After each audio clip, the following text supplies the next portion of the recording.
vamos a revisar la guía número 9 y número 10, es decir, lo que partieron con la guía anterior. En la guía que tuvieron que trabajar, en la guía número 9, ¿cierto? Ya empezamos a ver lo de las fuentes primarias, ¿ya? Eso es lo que vamos a trabajar hoy día, fuente primaria y fuente secundaria, ver identificar sus diferencias, relacionarlas entre sí y digamos de qué sirven en el punto de vista de un formato de un trabajo de investigación, ¿vale?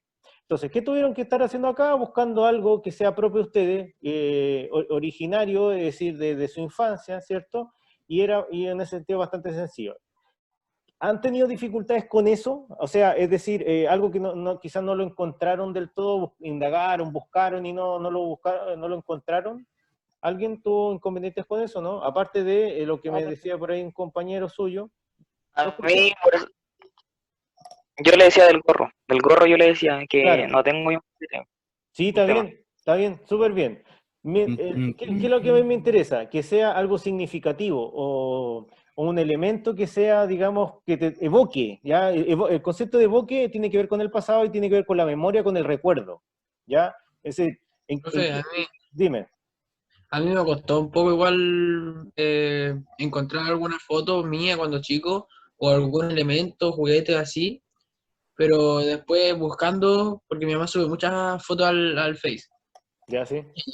En su tiempo subía muchas fotos cuando yo era chico y así, y tenía otra cuenta que se la hackearon y ahí tenía demasiadas fotos. Ahí en la cuenta que buscamos ahora, ¿Ya? encontramos una foto que costó sí encontrar alguna foto, que salía con una moto cuando era chiquito. Ya, Tenía como bueno. 7 años, pero al final la encontré, pero me Ya. costó, sí. Sí, sí, sí. Me imagino, y ojo que ustedes siguen siendo de la era absolutamente digital, ya todavía desde chico ya igual se podían captar a través de celulares y otro tipo de cosas, porque los que somos más viejitos, ¿cierto? Los que estamos ya para el asilo, tenemos que, tenemos que, Tiene súper buena expectativa, profesor. tenemos que ir No, yo voy a vivir, voy a tener una casa muy grande, una mansión. No, yo voy al asilo. para reírse un rato nomás. Mientras uno tiene que tener sentido de sí mismo, también reírse de uno mismo también. No, obviamente, yo soy un gallo joven. Pero digo, cuando tengo que ir a mi pasado, tengo que ir a las fotos esas que se revelaban, por cierto, esas son las que se tenían en mi casa. Entonces, claro, eso simplemente. ¿Qué vamos a avanzar hoy? Vamos a avanzar en seguir viendo fuente primaria y fuente secundaria, viendo las características de cada una. A eso se dedicará esta guía, ¿ya? Es la guía número 10 que puse, y tiene distintos pasos. ¿Por qué? Porque una fuente, es decir, lo que vamos a utilizar, tiene que tratar de ponerlo en un contexto. Y obviamente, como esta es clase de historia, tiene que tener un contexto histórico, ¿ya? Situarla y revelarla, es decir, ponerla en importancia. No todo elemento nos va a servir. Va a servir en la medida que sea utilitario, o sea, útil para un ejercicio de investigación. Entonces, cuando, por ejemplo, yo tengo algo que quiero investigar, no todo lo que tengo, o sea, voy a hacer algo bastante compulsivo, es decir, buscar todo lo que tengo.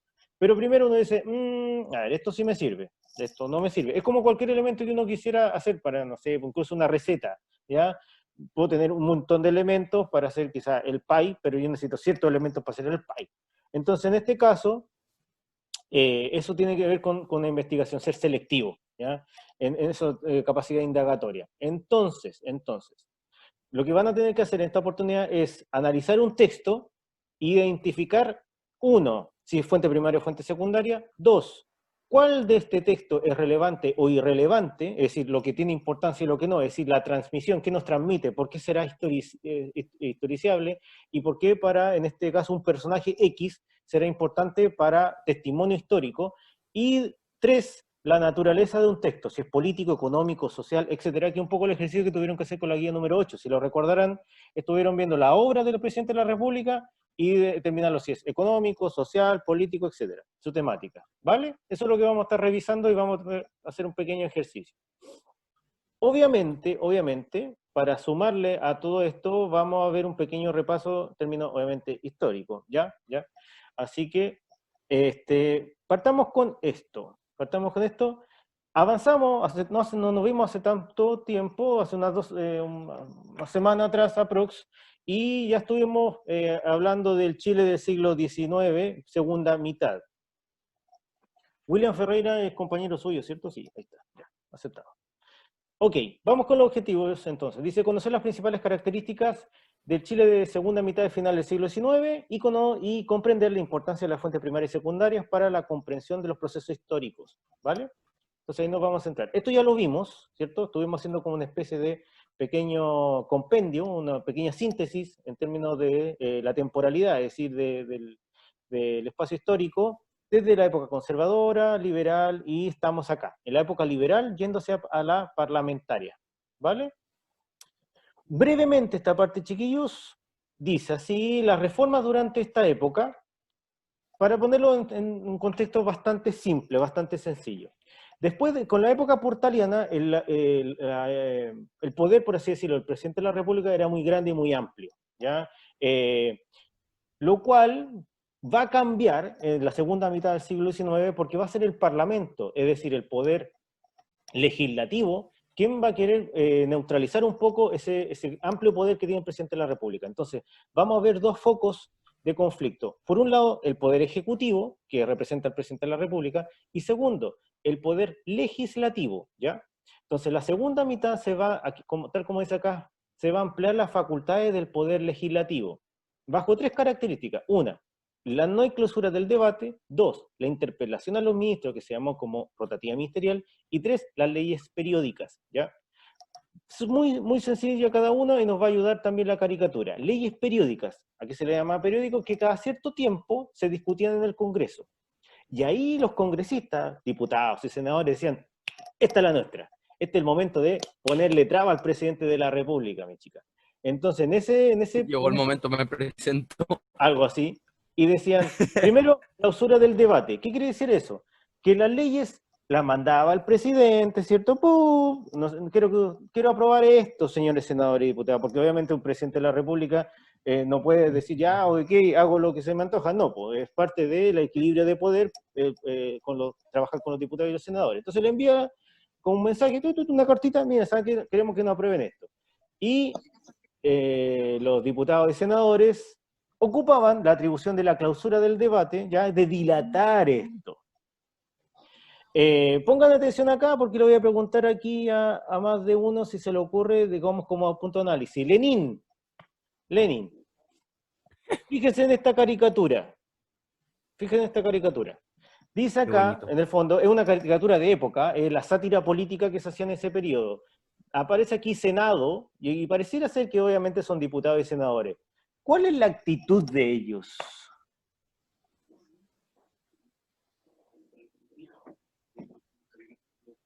Active eso, ahí está. En el momento, ¿cuál es la actitud de ellos? ¿Exacto? Para hacer un debate entre ellos. ¿Están debatiendo? ¿Están debatiendo? Sí, porque obviamente la caricatura quiere hacer una representación, una representatividad de época. ¿Qué mensaje nos está entregando? Porque eso es prácticamente una fuente en este caso iconográfica, una caricatura.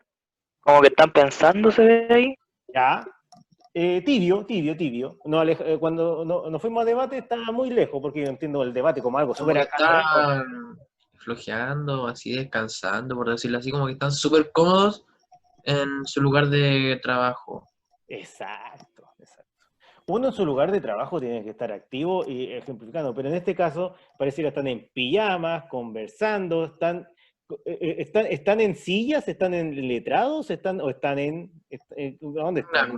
En cama. Acostados en cama, vos, viejo. Entonces, fíjense exacto, lo fuerte del periodo en que muestran al Parlamento, muestran a los diputados, senadores, creadores de las leyes, ¿cierto? De todo lo que significa la Constitución, de las distintas normativas que tenemos los países, que tiene este caso Chile, y resulta que esa es la imagen que tienen los presidentes, los diputados y senadores. Ahora, la pregunta es, para ser bien pesada, pongámonos pesados, ¿qué imagen tenemos hoy de ellos? ¿Ah? ¿Qué imagen tenemos hoy de ellos?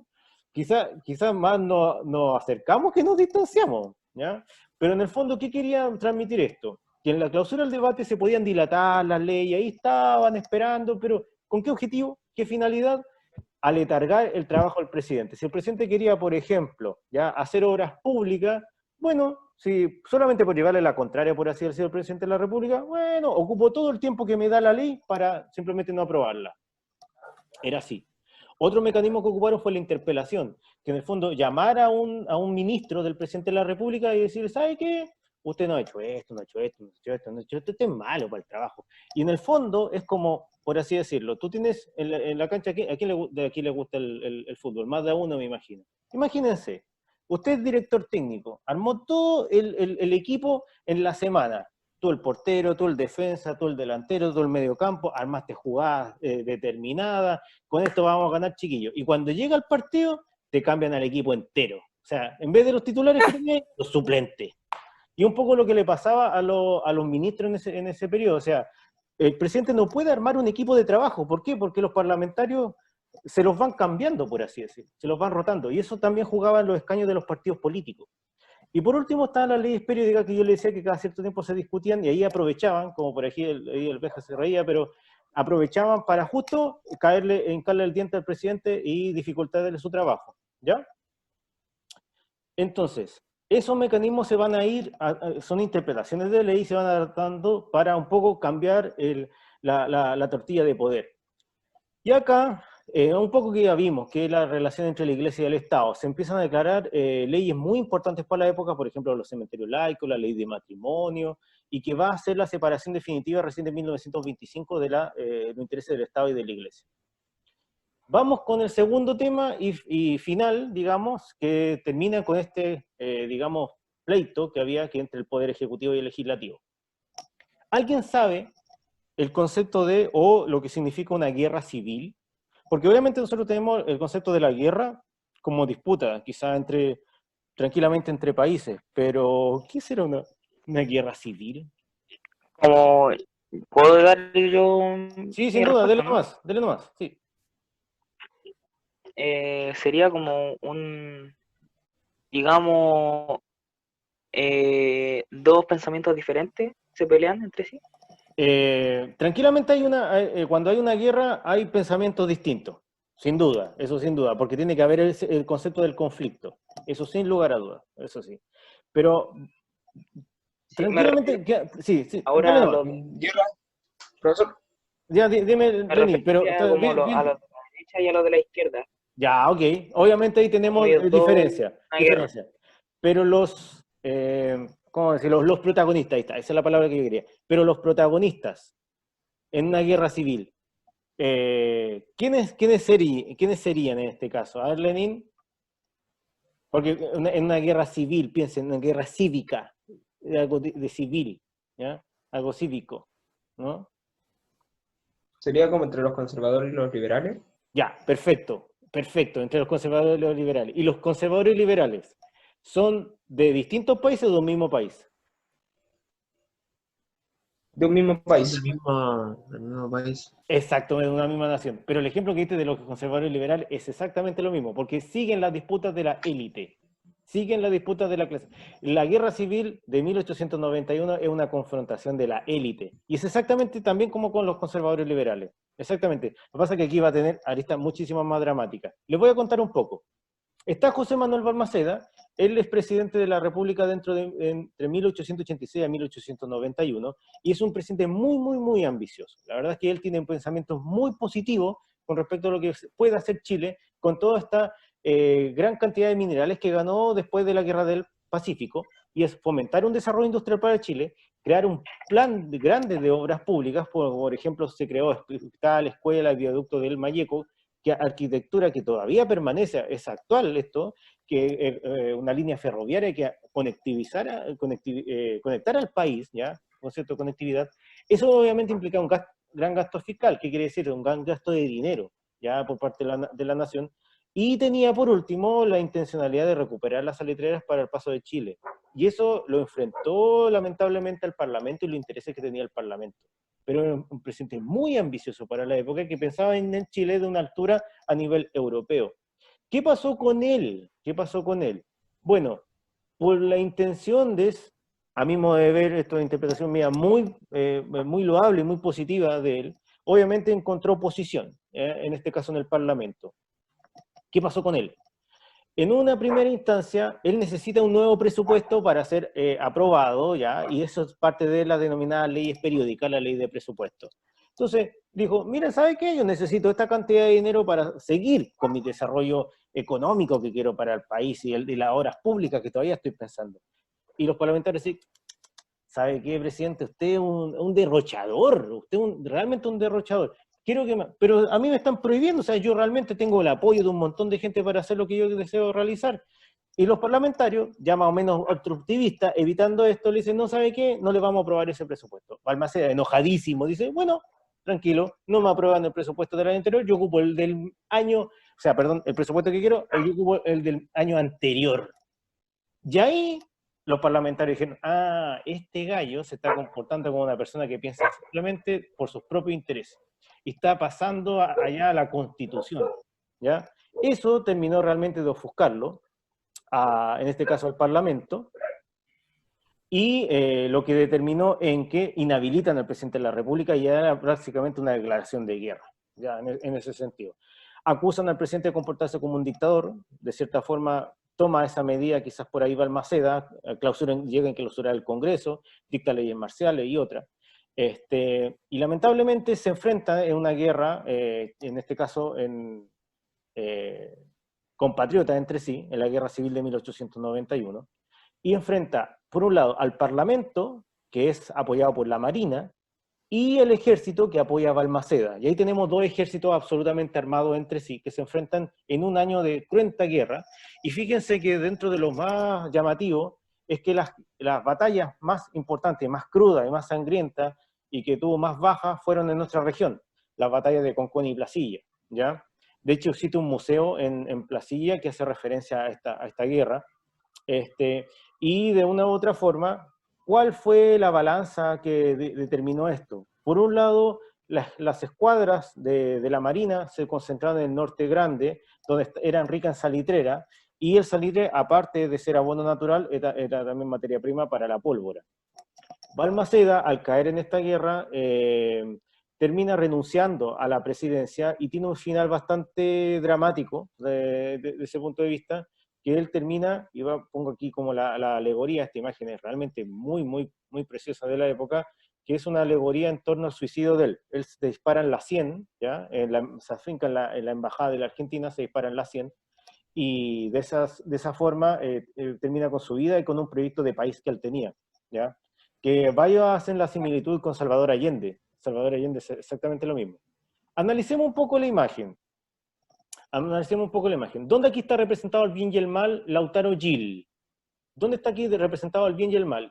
El yin y el yang. ¿Dónde está representado aquí el bien y el mal, Lautaro? Active su audio. ¿Cómo? No entendí la pregunta, prof. ¿El bien y el mal? Exactamente, mira, fíjate en la alegoría, las representaciones, ¿en cuál estaría representado el bien y el mal? Porque aquí hay representaciones, po. Eso es parte de por ejemplo, una caricatura, un elemento, ¿ya? Iconográfico.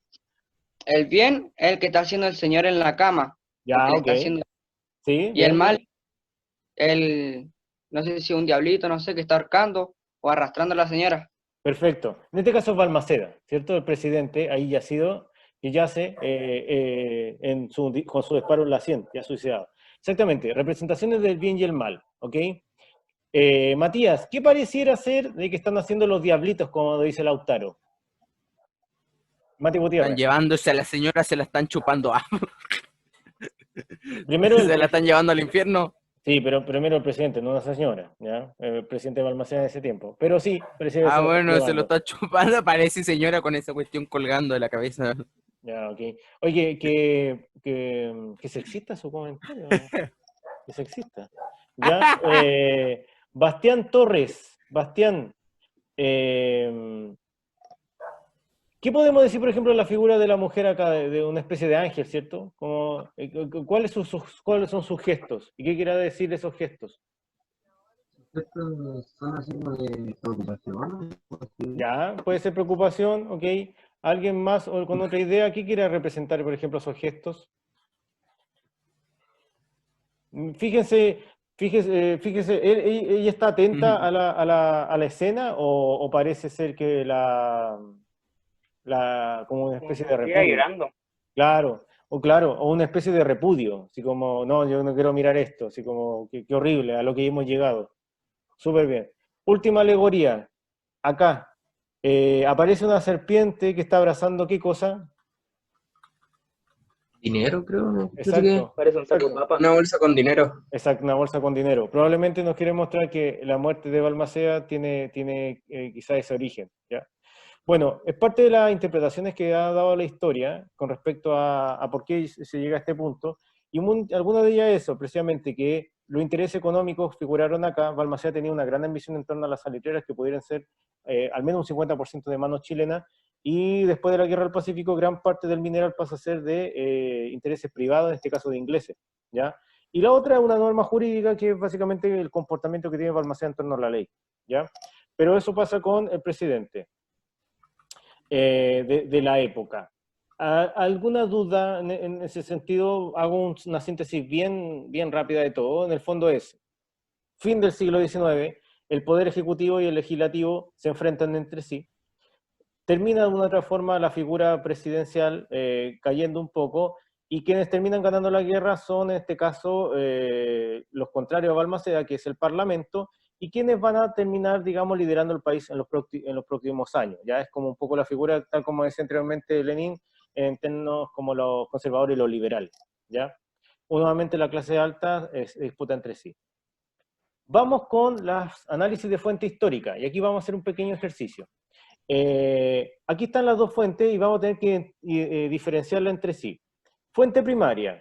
A ver, necesito un lector. Necesito a... Alfaro, ¿puede leer, Manuel? ¿Leernos? Manuel. Sí, fuentes primarias. Bien fuerte, por favor. Dale más. Fuentes primarias son aquellas que contienen la información directa del trabajo de investigación que deseamos realizar, por lo tanto son originales como material a utilizar. Ejemplo, periódico, revistas, diarios de vida, documentos oficiales de instituciones públicas o privadas, actas judiciales. Actas judiciales, súper bien, ¿ya? Bien. Fuente secundaria, usted mismo. Secundaria. Son aquellas que contienen la información organizada y elaborada producto del análisis de expertos sobre una materia en particular.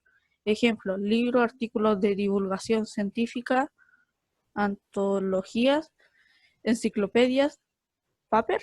Sí, papers, ¿ya? Sí, artículos de divulgación, súper bien. Entonces, una fuente primaria es una fuente original de cierta época, por ejemplo, periódicos, revistas, diarios, etcétera, de documentación que tenga de origen.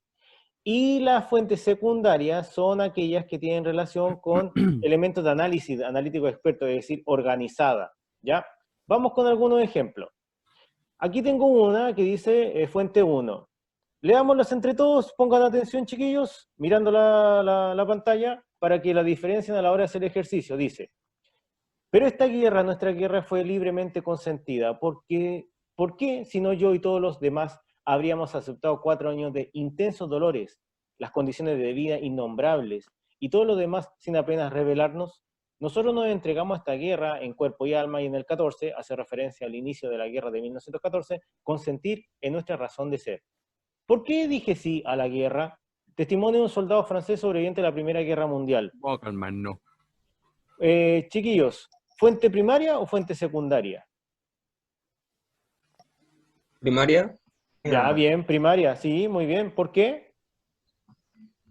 Porque está dando información de un hecho histórico que es la Primera Guerra Mundial. Ya, sí, pero también podría ser en un libro encontrarme algo que tenga que ver con la Primera Guerra Mundial. En este caso, ¿por qué será primaria? ¿Qué lo hace característico de ser primaria? Fíjense en el elemento... ¿Es algo sobre él? Bien, Porque perfecto. es original de la época. Es bien, perfecto, original de la época. Está hablando sobre él. Es un testimonio de un soldado sobreviviente de la guerra. Perfecto.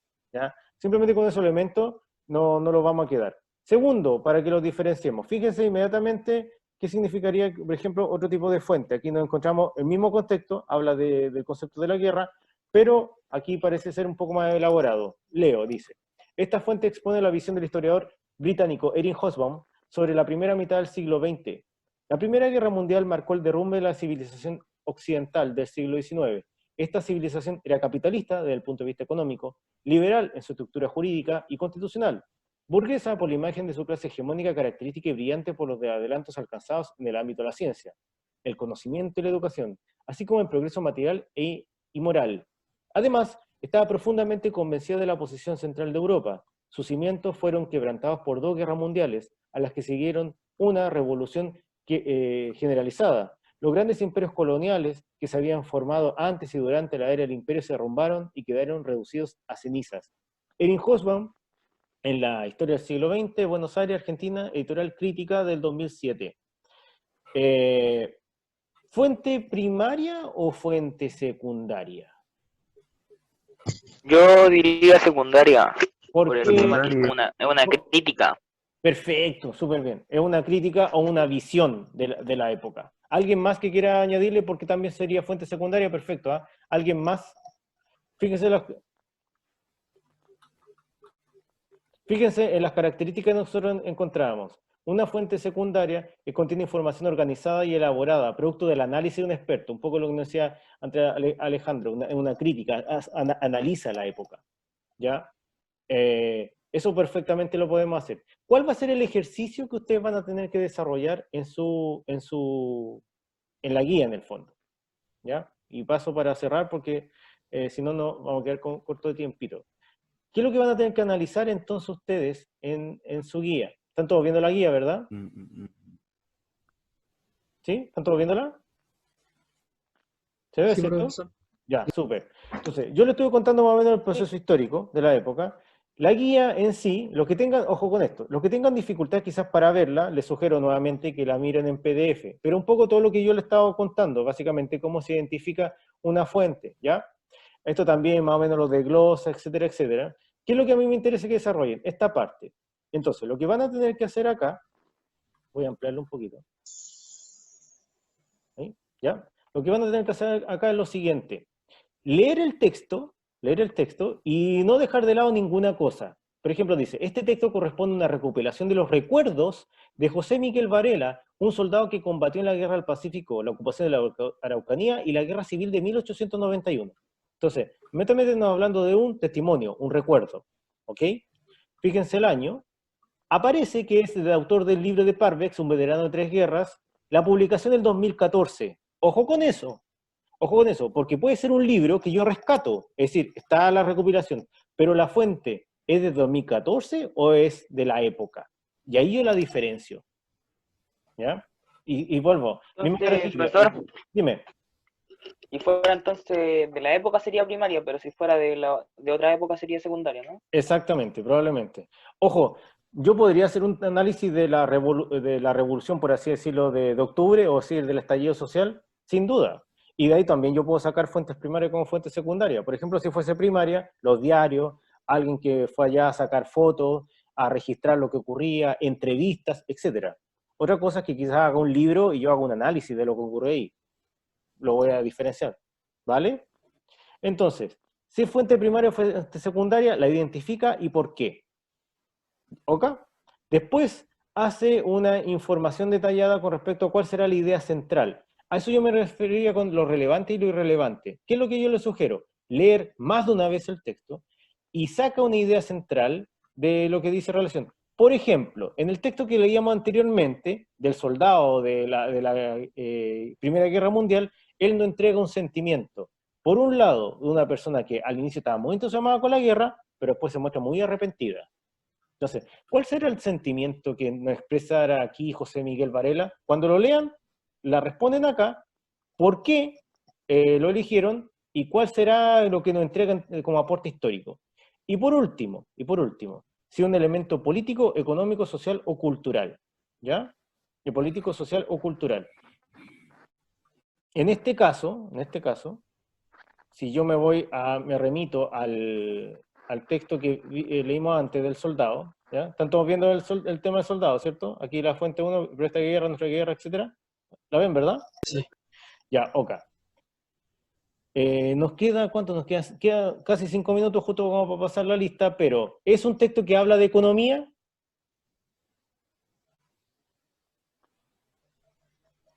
¿No está hablando de economía el texto?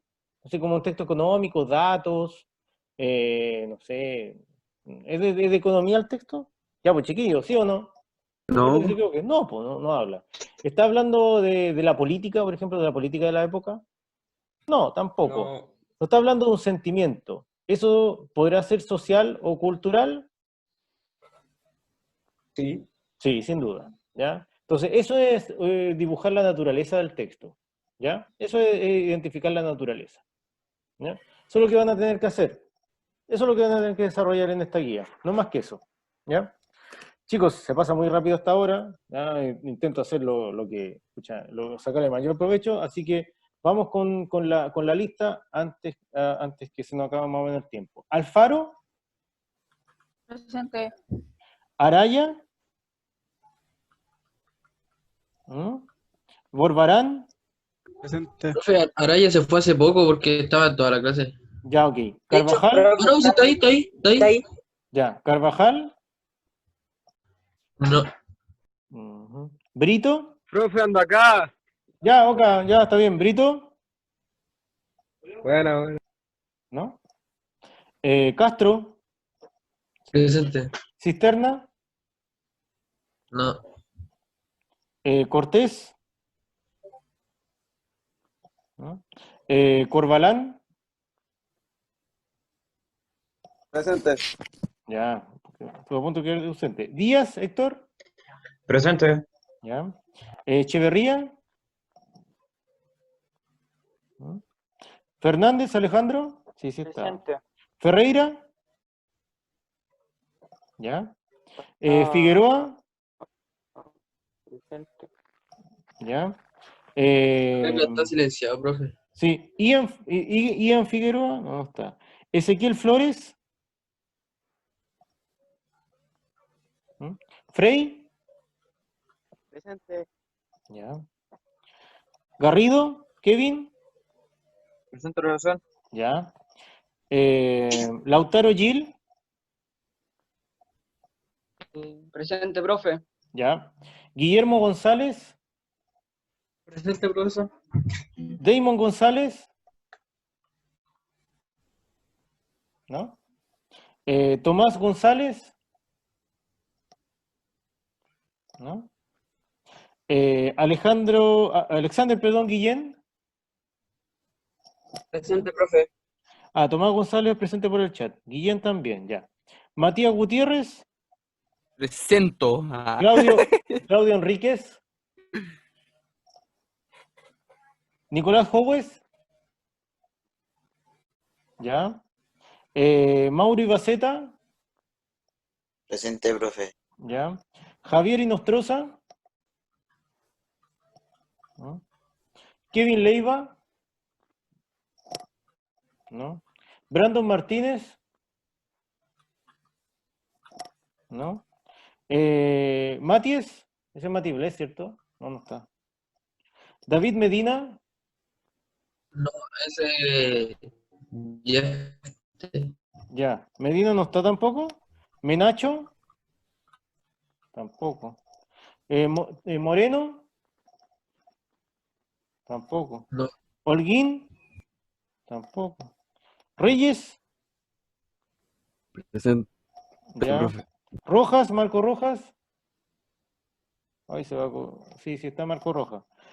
Tapia, también está Tapia. Torres, también está. Ay, no. Vázquez no. Y Zúñiga, sí, sí está. No.